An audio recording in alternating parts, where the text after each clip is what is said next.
Picture this.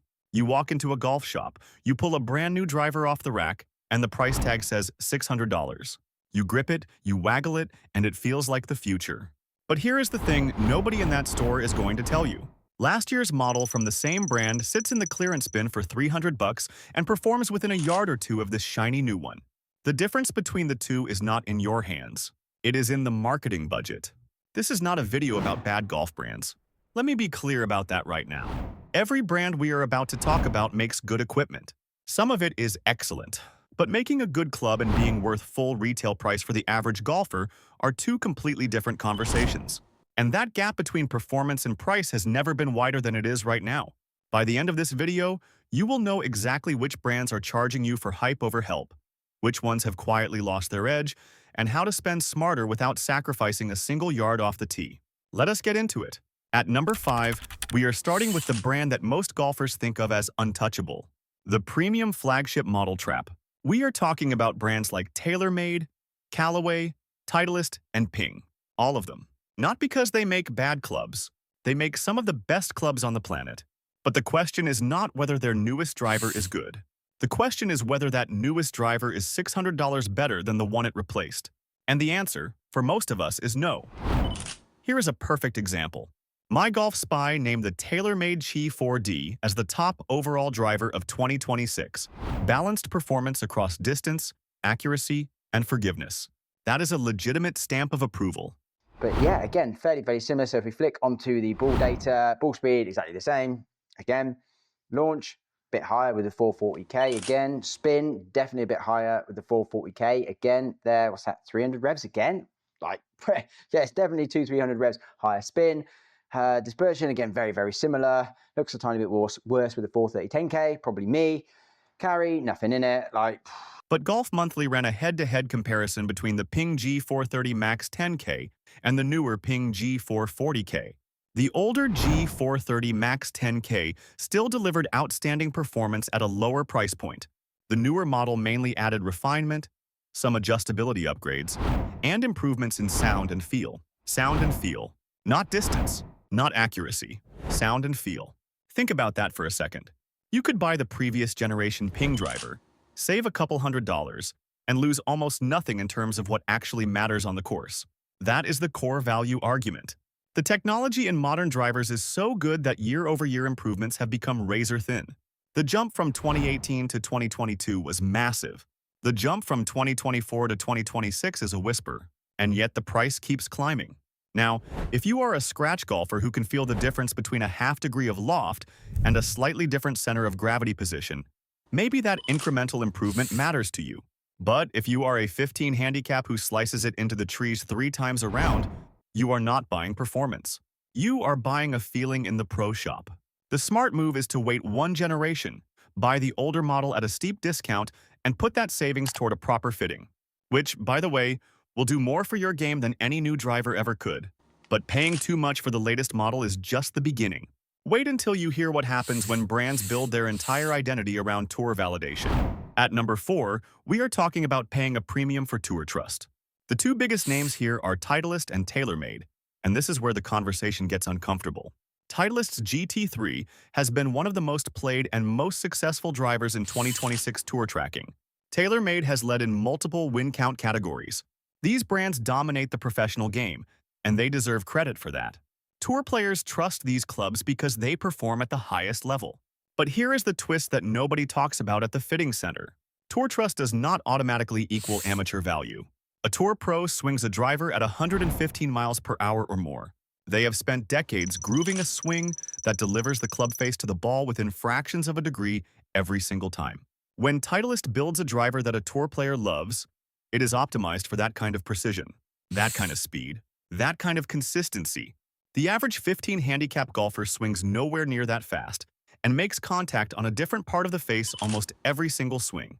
The club that wins on the PGA Tour is not necessarily the club that helps you break 90, and yet the marketing says otherwise. The commercial shows the slow-motion tour swing, the ball rocketing off the face, the crowd roaring. You see your favorite player holding that club and you think, if it works for him, it works for me. Here is where the data gets really interesting. My Golf Spy ran mid-swing speed driver testing for 2026, not tour speed. Mid-swing speed, the kind of speed that most recreational golfers actually produce. And the Tour Edge Exotics Max ranked first for accuracy and forgiveness in that category. Tour Edge, not Titleist, not tailor-made, a brand that most casual golfers have never even considered. That does not mean Tour Edge is the best brand in golf. It means that in a specific test, for a specific golfer profile, a lesser-hyped brand outperformed the big names that golfers pay a premium for. You are not paying for the club that fits your game. You are paying for the club that fits someone else's game, someone who happens to be on television. And if you think paying for a name is risky, wait until you see what happens when a brand gives you too many choices. At number 3, we are looking at a problem that is getting worse every single year: model overload. Golf Digest's 2026 Hot List tells the whole story. Look at the driver category alone: Callaway Quantum, Cobra Optimium, Ping G440, TaylorMade Chi 4D, Titleist GT, Tour Edge Exotics, Wilson Dynapower, and those are just some of the families. Within each family, there are multiple heads, multiple shaft options, multiple configurations. That variety is wonderful if you are working with a professional fitter who understands launch angles and spin rates and how your swing delivers energy to the ball. But for the golfer who walks into a store, or worse, orders online, it is a minefield. Here is the human moment that plays out in golf shops every single day. A guy walks in wanting a new driver. He has done some research. He knows he wants the Callaway. But which Callaway? The one built for forgiveness? The one built for workability? The one built for low spin? He picks the one that looks coolest on the shelf. Maybe it is the one with the Tour branding. He takes it home, he goes to the range, and it does not feel right. Spins too much, launches too low, does not suit his swing at all. He just spent full retail on the wrong club from the right brand. The more SKUs a brand releases, the easier this mistake becomes. And the brands know this. They know that most golfers are not getting fitted. They know that most purchases happen based on magazine covers and YouTube thumbnails. Every new model in the lineup is another chance for someone to buy the wrong thing at the right price. The irony is brutal. The brand that offers you the most options is the brand most likely to leave you with a club that does not match your swing. And that club, sitting in your bag doing nothing for your game, is the most expensive club you own. Not because of what you paid for it, but because of what it is costing you every round. Now, that is a problem with mainstream brands that are very much alive and thriving. But what about brands that are fading or already gone? That brings us to something really interesting. At number 2, we need to talk about legacy brands that have been passed by. And there are a few stories here that are genuinely surprising. Let us start with Yamaha. Yes, Yamaha, the company that makes motorcycles and pianos and about 100 other things. They entered the golf equipment business back in 1982.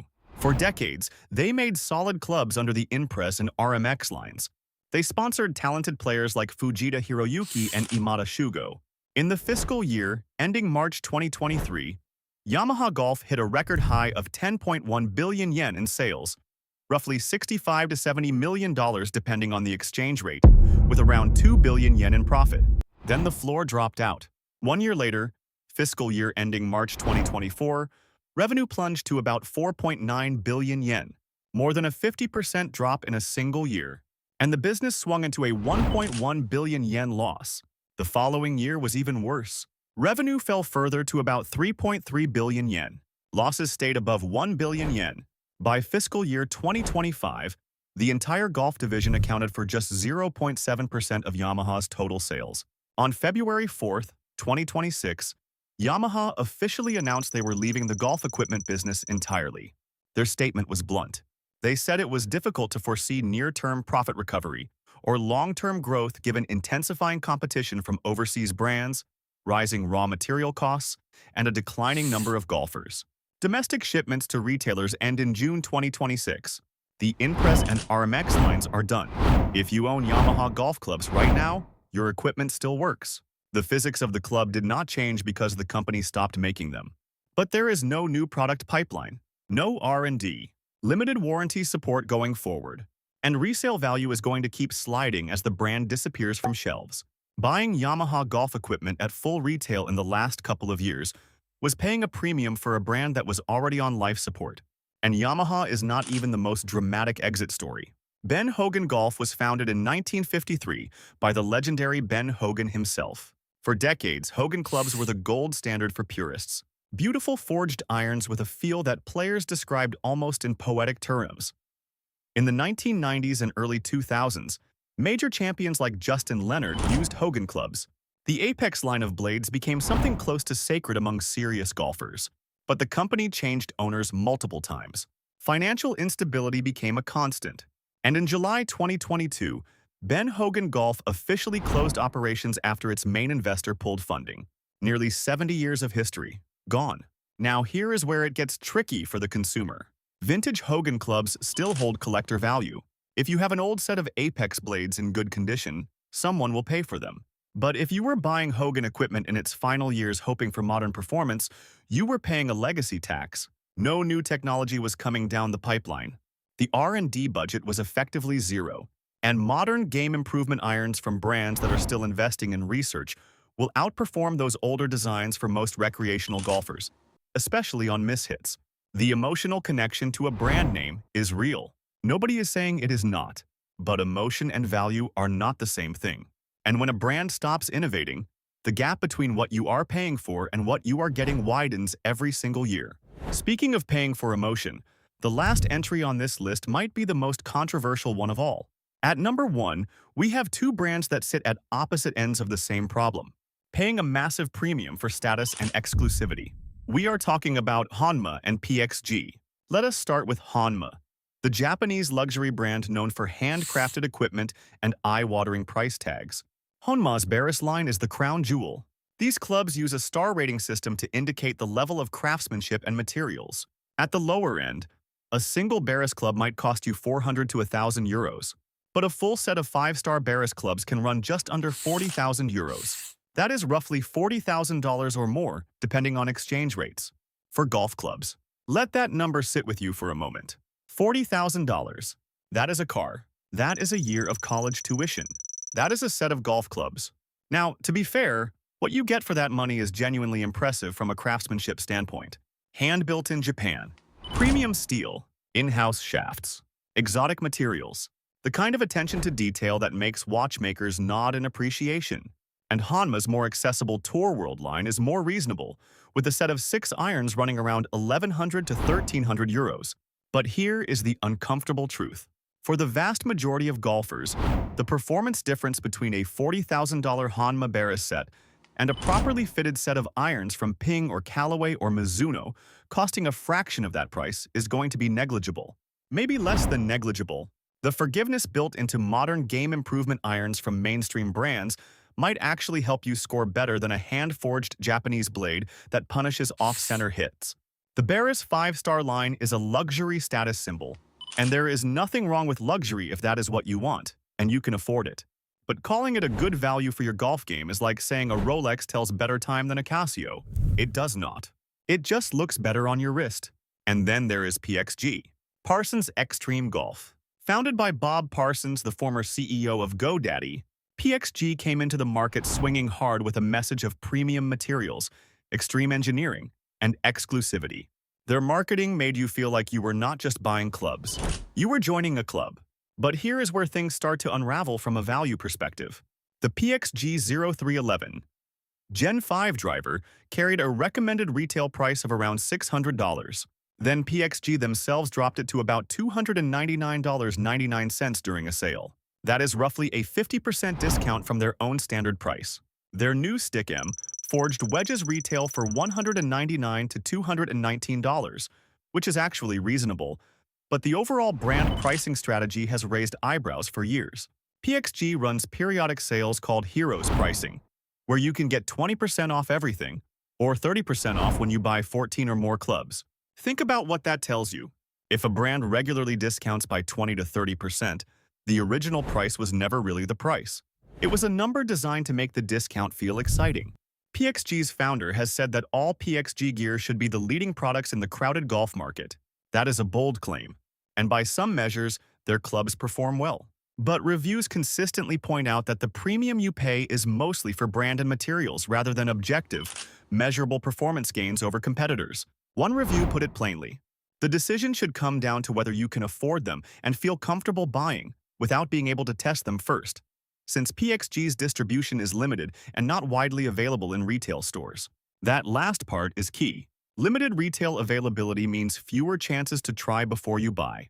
And in a market where proper fitting matters more than brand name, buying expensive clubs sight unseen is one of the worst investments you can make in your game. The pattern across all 5 of these entries is the same, and it is worth stepping back to see it clearly.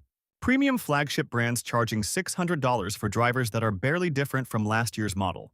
Tour-validated equipment that performs best at swing speeds most amateurs will never reach. Brands releasing so many models that buying the wrong one becomes almost inevitable. Legacy names coasting on reputation while the technology moves on without them. And luxury brands charging status-level prices for performance that mid-tier competitors can match or beat. None of these brands are worthless. That is not the point. The point is that paying full retail without getting fitted, without testing, and without comparing to previous generation models is the thing that is no longer worth the money.